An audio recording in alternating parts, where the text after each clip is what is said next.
اعتکاف کا لغوی معنی تو ٹھہر جانا اور رکنا ہے، لیکن قرآن پاک بیان کرتا ہے کہ اللہ پاک نے ابراہیم اور اسماعیل کو یہ تاکیدی حکم دیا تھا کہ میرے گھر کو پاک اور صاف رکھو، طواف کرنے والوں کے لیے، اعتکاف کرنے والوں کے لیے، رکوع کرنے والوں کے لیے اور سجدہ کرنے والوں کے لیے۔ یعنی اس سے معلوم یہ ہوتا ہے کہ یہ وہ عبادت ہے کہ جو بہت پرانے زمانے سے اس کا آغاز ہوا تھا، خاص طور پر حضرت ابراہیم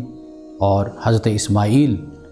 کی زندگی میں اور ان کے زمانے میں اس کا ذکر ہمیں معلوم ہوتا ہے۔ رسول اللہ صلی اللہ علیہ وسلم کی یہ سنت ہے کہ آپ رمضان میں اعتکاف فرماتے تھے،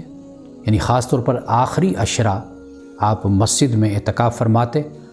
اور اعتکاف کا مقصد اللہ سبحانہ وتعالیٰ کا قرب، اس کی رضا اور اس کی خوشنودی کو حاصل کرنا ہے۔ آج بھی مسلمان اعتکاف بیٹھتے ہیں اور اعتکاف کا بہت ہی خاص اہتمام کیا جاتا ہے۔